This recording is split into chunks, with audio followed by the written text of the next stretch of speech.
On pourrait penser que les dictatures sont toujours instaurées dans la force et la violence. Pourtant, le 30 janvier 1933, Adolf Hitler, alors à la tête du parti nazi, est nommé chancelier d'Allemagne, autrement dit chef du gouvernement, le tout légalement, après un enchaînement de manipulations, d'opportunisme et de renoncement. Mais alors, comment une démocratie peut sombrer en si peu de temps et ouvrir la porte à l'une des pires dictatures de l'histoire, puis à l'extermination de millions de personnes? Eh bien, c'est ce que l'on va voir aujourd'hui. Bienvenue au passage à tous les nouveaux abonnés ces derniers jours à cette chaîne YouTube. Mais avant de continuer, on voulait vous parler de NordVPN qui est notre partenaire du jour et qu'on tenait à remercier pour son soutien sur cette vidéo. Alors NordVPN, c'est une application qui vous permet notamment de changer votre adresse IP et donc votre emplacement virtuel partout dans le monde. Ça vous permettra par exemple d'accéder à vos contenus français même si vous êtes en vacances à l'étranger. Mais il y a aussi d'autres fonctionnalités qui sont moins connues et tout aussi utiles comme la protection anti-menace qui bloque les sites malveillants, les publicités intrusives ou encore les trackers web qui collectent les données de navigation à des fins commerciales. Et ce qui est pratique, c'est que vous pouvez avoir jusqu'à 10 appareils connectés en simultané pour l'avoir aussi bien sur votre téléphone, votre ordinateur, tablette et même votre Apple TV ou Android TV. Alors si ça vous intéresse, vous pouvez avoir 4 mois d'abonnement offert en supplément de votre abonnement de 2 ans. Et en plus, si vous hésitez, vous pouvez essayer pendant 30 jours et voir si ça vous convient. Alors encore un grand merci à NordVPN pour son soutien.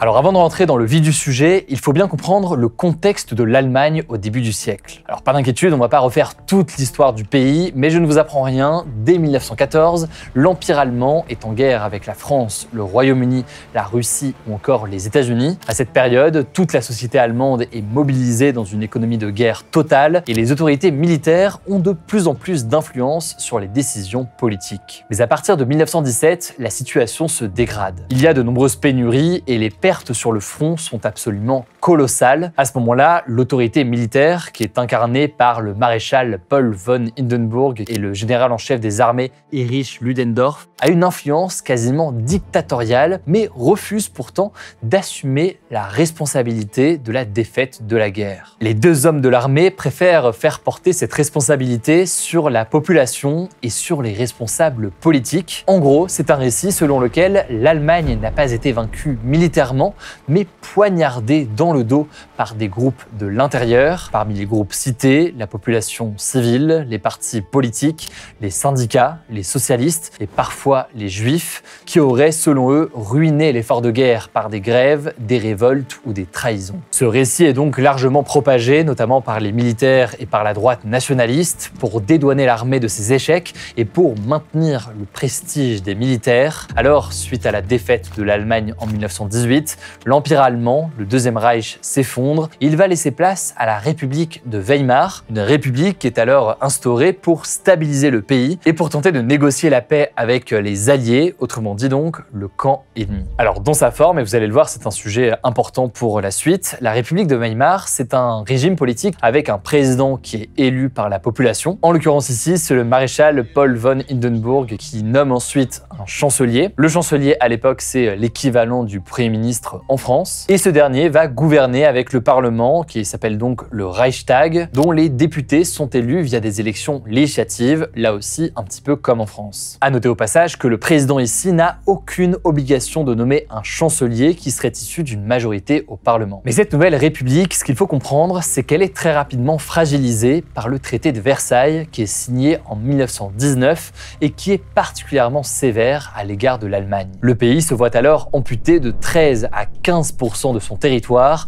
et il perd près de 10% de sa population. L'Allemagne doit également réduire considérablement la taille de son armée, céder l'ensemble de ses colonies et accepter l'occupation de la région de la Rhénanie. Par ailleurs, elle est obligée de reconnaître sa responsabilité dans le déclenchement de cette guerre et de verser d'importantes réparations financières aux autres pays. Résultat, le traité de Versailles est vécu comme une humiliation par la population allemande qui accuse la République de Weimar et ses dirigeants d'avoir poignardé l'armée dans le dos en acceptant ce traité. Die einseitige Abrüstung nach dem Versailler Vertrag hat Deutschland in einen Zustand entehrender Diskriminierung und gefährlicher nationaler Unsicherheit gebracht. Mais en plus de cette humiliation et de ce traité, l'Allemagne fait face à une grande instabilité politique. Les chanceliers se succèdent et gouvernent difficilement, faute de majorité souvent au Parlement, et donc ils font aussi face à de nombreuses motions de censure. Et au même moment, l'extrême droite, incarnée par le Parti ouvrier allemand, commence à gagner du terrain. Ça, c'est donc la situation purement politique, disons, mais en parallèle à tout ça, l'Allemagne connaît aussi une hyperinflation en 1923,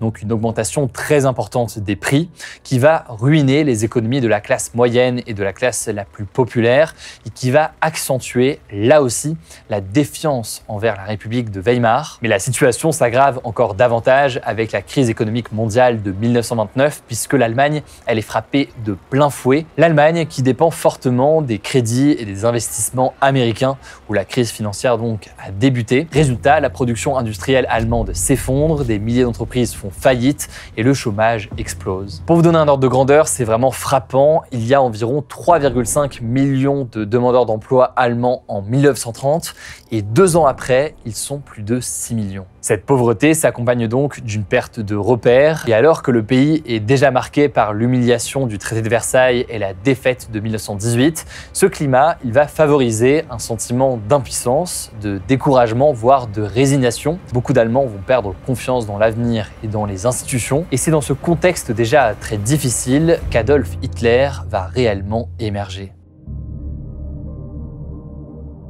Adolf Hitler est né le 20 avril 1889 dans une petite ville d'Autriche-Hongrie, près de la frontière avec l'Allemagne. Son père, Alois Hitler, est douanier et sa mère, Clara, est femme au foyer. Enfant, Adolf Hitler est plutôt bon élève, passionné par le dessin, l'architecture et l'histoire. Il rêve de devenir artiste, il tente d'entrer à l'Académie des Beaux-Arts de Vienne, mais il échoue 2 fois. Après son 2e échec, Adolf Hitler se retrouve dans une situation précaire. Il vit dans des foyers pour sans-abri et gagne sa vie en vendant des dessins. Et c'est à cette époque qu'il se retrouve exposé à un antisémitisme déjà très présent dans la vie politique et médiatique. Un peu plus tard, il va quitter l'Autriche pour Munich, en Allemagne donc, et lorsque la Première Guerre mondiale éclate en 1914, il s'engage dans l'armée allemande comme soldat. Il finit par être blessé, puis décoré, et c'est à ce moment-là qu'il commence à s'intéresser à la politique. Lorsqu'il arrive sur la scène politique allemande au début des années 20, c'est avec un discours qui est profondément anti-système. En 1919, par exemple, à l'âge de 30 ans, il se rapproche d'un petit parti d'extrême droite, le Parti ouvrier allemand. Et peu de temps après, en 1920, il va jouer un rôle important dans la rédaction du programme du parti et dans la décision de le renommer. C'est ainsi que le Parti ouvrier allemand deviendra alors le Parti national socialiste des travailleurs allemands, le NSDAP, plus connu sous le nom de parti nazi. En 1921, Adolf Hitler va donc prendre la tête de ce parti nazi. Et au passage, pour ceux qui se posent la question, nazi, ça vient donc du nom du parti national-socialiste, dont les 2 premières syllabes se prononcent nazi en allemand. Le parti, malgré son nom, n'a absolument rien d'un parti ouvrier. C'est avant tout un parti nationaliste et surtout antisémite. On revient évidemment là-dessus juste après. Grâce à ses talents d'orateur, Hitler va vite parvenir à rassembler autour de lui des militants de plus en plus actifs et de plus en plus radicaux. Il ne se contente pas de proposer une alternative politique, il va rejeter même en bloc les fondements de la démocratie parlementaire et donc de la République de Weimar. Pour lui, ce régime, il est faible, corrompu et incapable de répondre aux besoins du peuple allemand. Son message est donc clair, les institutions en place sont illégitimes et elles doivent être renversées. Et ce qui l'aide évidemment à ce moment-là, c'est la situation politique de l'époque qui renforce son discours avec un système parlementaire paralysé sans majorité stable qui se dégage au Parlement, ce qui empêche donc toute politique efficace face à la crise économique et financière. Alors face à ce blocage, 2 partis émergent, les communistes du KPD et le parti nazi. En 1923, Adolf Hitler est désormais chef du parti nazi et le 9 novembre, il tente de renverser la République de Weimar avec un putsch plus connu sous le nom du putsch de la brasserie. C'est donc véritablement une tentative de coup d'État à l'époque, mais c'est un coup d'État qui va échoué. Il est d'ailleurs condamné à 5 ans de prison pour haute trahison et il est emprisonné dans une forteresse. C'est à ce moment-là qu'il va élaborer la première ébauche de son ouvrage Mein Kampf. Mais Adolf Hitler est finalement libéré après seulement 9 mois, le 20 décembre 1924. Alors il y a plusieurs explications à cela. Déjà, la justice allemande, en particulier celle de Bavière, était très tolérante à l'égard de l'extrême droite. Et puis Hitler est alors considéré comme un détenu non dangereux et coopératif, ce qui a facilité sa libération rapide et donc une libération, vous l'aurez compris, très prématurée. Mais à sa sortie de prison, Hitler retrouve un parti nazi désorganisé et affaibli. Il fait alors face à plusieurs restrictions puisqu'il est menacé d'expulsion vers l'Autriche, il est interdit de séjour en Prusse, il est aussi interdit de parole en public dans de nombreuses régions allemandes. À partir du 30 avril 1925, il va même devenir apatride, donc sans nationalité, après avoir volontairement renoncé à sa nationalité autrichienne et il va rester interdit de parole jusqu'en février 1927. Mais malgré tous ces obstacles très importants forcément pour une personnalité politique, Hitler ne renonce pas à ses ambitions. Il restructure le parti nazi qui a officiellement été refondé en 1925 et il développe une nouvelle stratégie. En fait, après son coup d'État, Hitler comprend que la légalité peut être le meilleur moyen finalement d'affaiblir une démocratie. C'est ainsi donc qu'Adolf Hitler va tenter de prendre le pouvoir par les urnes et pour construire un récit et faire adhérer un maximum de personnes à son discours, un discours pourtant ouvertement haineux, Hitler va reprendre ses critiques des institutions, mais aussi mettre en place une nouvelle stratégie, désigner des coupables très clairs. En fait, les Allemands sont présentés par les nazis comme les victimes d'une grande conspiration mondiale qui serait orchestrée principalement par les Juifs, qui se seraient enrichis en profitant de la guerre, mais aussi par d'autres groupes considérés comme inférieurs par les nazis, donc les Roms, les homosexuels ou encore les personnes en situation de handicap. Dans cette persécution des minorités, les nazis estiment qu'il faut, je cite, améliorer la race allemande. Et cette vision, vous le savez très probablement, elle s'inspire d'un courant pseudo-scientifique, l'eugénisme, qui prétend vouloir améliorer le patrimoine génétique d'une population en empêchant la reproduction d'individus qui seraient jugés en quelque sorte défectueux selon eux. Et je le disais parce que c'est important de comprendre comment est-ce que tout cela a été progressif. Cette hostilité, que ce soit l'antisémitisme, le racisme ou alors le fait de cibler ainsi des minorités, ce n'est pas une invention des nazis, dans le sens où c'est aussi le résultat de décennies de discrimination, d'attaques et de théories raciales et antisémites qui ont été développées au fil des années. Tout cela a mené donc à un point culminant ici en Allemagne, avec donc l'arrivée d'Adolf Hitler et l'arrivée donc du nazisme. Il faut tout de même noter dans ce contexte-là et dans ce cadre-là que ce discours évidemment ouvertement haineux, il s'accompagne aussi d'une banalisation de la violence au-delà des mots. Et cette violence, elle s'illustre dans un premier temps avec les SA. Ce groupe paramilitaire est donc présent dans la rue pour intimider les opposants, mais aussi assurer la sécurité lors des meetings. Et au passage, il s'était passé la même chose en Italie puisque Mussolini avait ses chemises noires. C'était donc des personnes qui organisaient des actions violentes contre les opposants politiques et contre les syndicats de gauche. Ce qu'il faut bien comprendre, c'est qu'à l'époque, dans un pays qui vient de sortir de la guerre, cette violence, pourtant importante, elle choque relativement peu sur place. Alors évidemment, ici, on ne fera pas de généralité, mais tout de même, on peut noter que selon les historiens, elle est perçue par certains habitants comme un gage d'autorité et un gage d'ordre. Il y a donc une forme de tolérance vis-à-vis de cette violence qui a pu permettre son développement. Mais au-delà de cette critique des institutions, de cette désignation de coupables avec un discours raciste et antisémite, ou encore donc cette organisation de mouvements violents, les nazis promettent aussi à la population une ascension sociale à ceux qui se sentiraient déclassés, un argument de taille alors que les Allemands, on l'a dit, se sentent alors désemparés. Leur programme met en avant des mesures sociales et économiques qui seraient censées favoriser les vrais Allemands, entre guillemets, selon donc leur idéologie raciste et antisémite. L'idée est donc de donner la priorité à l'emploi pour certains citoyens allemands, mais aussi de soutenir les petits artisans ou les petits commerçants face aux grands magasins qui étaient là aussi associés à la communauté juive. Bref, par la recherche d'ennemis, toujours un enjeu de promotion d'autres personnes à côté. Et toutes ces idées, vous l'imaginez, je pense que vous le savez, s'accompagnent d'un véritable culte de la personnalité. Adolf Hitler n'est toujours pas au pouvoir, mais il y a déjà donc ce culte de la personnalité. Il n'est pas simplement un chef de parti, il est présenté comme un homme providentiel, le seul qui serait capable capable de sauver l'Allemagne. Pour séduire un maximum de personnes, le parti nazi va utiliser des moyens de communication qui sont les plus modernes à l'époque. Ils vont alors employer quelque chose de connu, l'idée que l'émotion peut parfois être plus efficace que les idées. Alors, ils font tout pour obtenir le soutien massif et inconditionnel de la population au-delà du simple vote. Et c'est Goebbels, futur ministre de la propagande, qui est chargé de tout ça. Au début des années 1930, les affiches nazies envahissent les rues. On y voit Hitler présenté comme un chef charismatique et solide. Le parti nazi va alors utiliser des graphismes simples, des couleurs fortes comme le noir et le rouge, et des slogans courts et percutants qui peuvent être repris par ses militants. Parmi eux, un seul peuple, un seul Reich, un seul Führer. Et lors de ces meetings, on peut le noter, Hitler ne lit jamais ses discours, il parle debout, à voix haute, avec des gestes et des silences presque comme un acteur. Il peut enchaîner parfois 20 discours par mois, partout à travers l'Allemagne.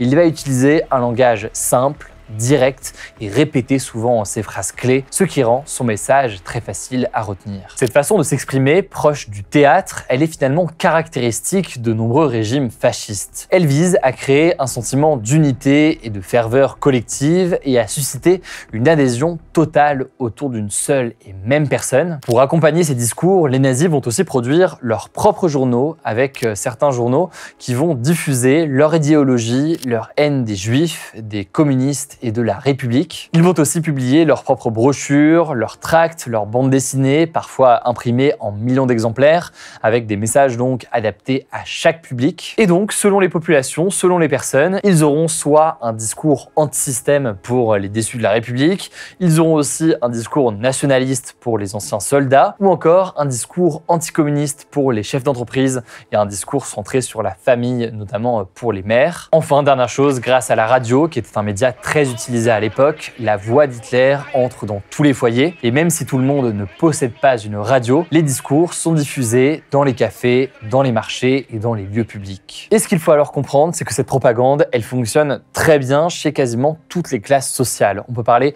d'une classe moyenne, de demandeurs d'emploi, d'agriculteurs, d'artisans, de jeunes, et même, c'est là un point absolument essentiel, une partie du patronat inquiète de la montée du communisme va y adhérer. C'est un point essentiel à comprendre puisque la passivité, voire l'adhésion et la collaboration de l'élite à l'époque est un point crucial pour comprendre comment le nazisme est arrivé au pouvoir. Résultat, lors des élections législatives, les nazis progressent au fur et à mesure. En 1928, ils étaient à 2,6% des voix. En 1930, ils passent à 18,3%.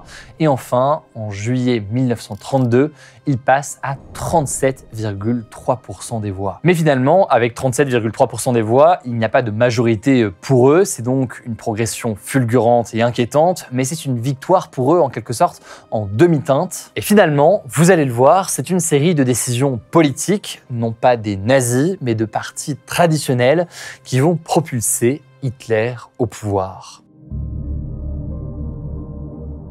Au lendemain des élections législatives de 1932, le Reichstag est totalement divisé. Les partis traditionnels, donc les sociodémocrates, les centristes ou encore les conservateurs, sont incapables de former une majorité stable. Et à gauche, la situation est particulièrement tendue puisque les sociodémocrates et les communistes sont très hostiles les uns envers les autres. Et sans rentrer dans les détails, les communistes accusent les sociodémocrates de trahison envers la classe ouvrière, tandis que les sociodémocrates voient les communistes comme des fauteurs de troubles. Une alliance entre eux semble donc impossible, ce qui empêche la gauche de constituer un front pour lutter contre le nazisme. De son côté, la droite, qui est elle aussi fragmentée, regarde avec inquiétude la progression des nazis, mais aussi celle des communistes. Enfin, le centre, incarné par un parti catholique Zentrum, essaie de se placer en arbitre, mais il n'a pas vraiment d'influence. Les nazis se présentent alors comme les seuls capables de restaurer l'ordre et de défendre les intérêts des Allemands. Sauf que, je le disais, le parti n'a pas de majorité absolue au Parlement, il lui manque des alliés pour gouverner, car beaucoup de députés restent évidemment hostiles à Hitler et à son programme ouvertement haineux. Entre janvier 1932 et janvier 1933, plusieurs chanceliers vont donc se succéder, tous issus de l'entourage plutôt conservateur d'Hindenburg. Mais finalement, Hindenburg va proposer à Hitler de rentrer au gouvernement avec un objectif de le, je cite, domestiquer en l'associant au pouvoir. Mais Hitler va alors refuser fait car il a de plus grandes ambitions que d'être simplement ministre. Or, peu de temps après, en novembre 1932, de nouvelles élections législatives sont organisées et cette fois-ci, les nazis obtiennent moins de voix, 4 points de moins, et les communistes en face progressent. Le centre et la droite, eux, perdent encore davantage de voix. Et c'est dans ce contexte que des grands industriels, banquiers, hauts fonctionnaires, bref, considérés comme les élites traditionnelles, vont commencer à s'inquiéter non pas de la montée du nazisme, mais à s'inquiéter de la montée du communisme et vont chercher une issue à la crise. Pour eux, la progression du KPD, donc les communistes, représente une menace directe contre leurs intérêts économiques, contre le fonctionnement même de l'État. Ils craignent en fait une révolution comme celle de 1917 en Russie. Alors, selon eux, face à l'impuissance des partis traditionnels, la seule façon d'éviter le communisme, c'est bien de s'appuyer sur la popularité du parti nazi. À ce moment-là, ils sont donc nombreux à espérer pouvoir instrumentaliser Hitler en l'associant au gouvernement pour stabiliser le pays et pour contenir ce qu'ils considèrent comme étant une menace communiste. Eux qui sont donc proches du pouvoir vont faire pression sur Hindenburg et commettre cette erreur fatale, proposer au président de s'allier avec Hitler. Paul von Hindenburg imagine alors un gouvernement de coalition, donc une alliance, avec Hitler comme chancelier, donc chef du gouvernement, mais entouré de ministres de droite qui auraient donc pour objectif de le maîtriser en quelque sorte. L'idée affichée serait donc d'utiliser la force de mobilisation du nazisme pour casser la gauche, puis écarter Hitler lorsque tout revient à la normale. Sauf que vous l'aurez compris, c'était une idée extrêmement dangereuse, extrêmement périlleuse, qui a mené à des conséquences terribles. Le 30 janvier 1933, Hitler est donc nommé chancelier d'Allemagne dans un gouvernement où les nazis n'occupent que, entre guillemets, 3 postes sur 11, avec donc 2 postes de ministre et 1 poste de chancelier. Pourtant, vous allez le voir, en quelques mois, il va retourner la situation à son avantage et prendre un contrôle total du pouvoir. Le 27 février 1933, le bâtiment du Parlement allemand, le Reichstag, est incendié à Berlin. Ce feu, il est rapidement maîtrisé, mais il cause des dégâts importants à l'intérieur du bâtiment. Un militant néerlandais d'extrême gauche est alors arrêté sur place. Il est accusé d'avoir allumé le feu et avoue rapidement être l'auteur du geste. Il affirme avoir agi seul pour protester contre le capitalisme et le fascisme. Alors, une théorie véhiculée par les nazis notamment à l'époque affirme que les communistes, en tant qu'organisation, étaient derrière cet incendie et que ce n'était pas l'acte d'un seul homme. Mais en réalité, cette thèse n'a jamais été prouvée. D'autres théories, y compris plus tardivement, ont avancé l'idée d'un incendie déclenché volontairement par les nazis pour l'exploiter politiquement. Mais là aussi, aucune preuve irréfutable n'a été apportée à ce jour. Ce qui est certain en revanche, c'est que cet épisode, il va servir de prétexte à Hitler pour faire adopter un décret. Le décret, je cite, pour la protection du peuple et de l'État. Concrètement, ce texte, il va suspendre de nombreuses libertés fondamentales puisqu'il va autoriser l'arrestation des opposants, mais aussi la censure de la presse. Et ce qu'il faut bien comprendre, c'est que sur le plan strictement juridique, à ce moment-là, Hitler est légalement autorisé à prendre ces mesures par le biais de décrets, du fait donc de sa position. Parallèlement, 2 camps de concentration sont ouverts dès le mois de mars et les premières mesures contre les personnes juives sont instaurées le mois suivant, là encore en toute légalité. C'est principalement des exclusions professionnelles, des boycotts et des restrictions dans la vie publique. Et là aussi, encore une fois, ce qui est assez hallucinant à observer, c'est que ces mesures et aussi ces créations de camps de concentration, à l'époque, ils ne s'opposent pas clairement à la Constitution, puisque le régime nazi s'appuie sur un état d'urgence qui a été instauré après l'incendie du Reichstag et qui suspend justement de nombreux droits fondamentaux. À noter pour être précis qu'il n'est pas question de mise à mort à ce stade strictement, mais c'est donc des camps qui peuvent viser les minorités, qui visent les juifs et qui visent certains opposants politiques comme les communistes, les sociodémocrates ou encore les syndicalistes. Et pour rappel ici, on est au début des années 30, soit bien avant le début de la Seconde Guerre mondiale. Quelques semaines plus tard, un vote très important se tient, ça se passe le 23 mars 1933 et c'est un vote visant à octroyer les pleins pouvoirs à Hitler.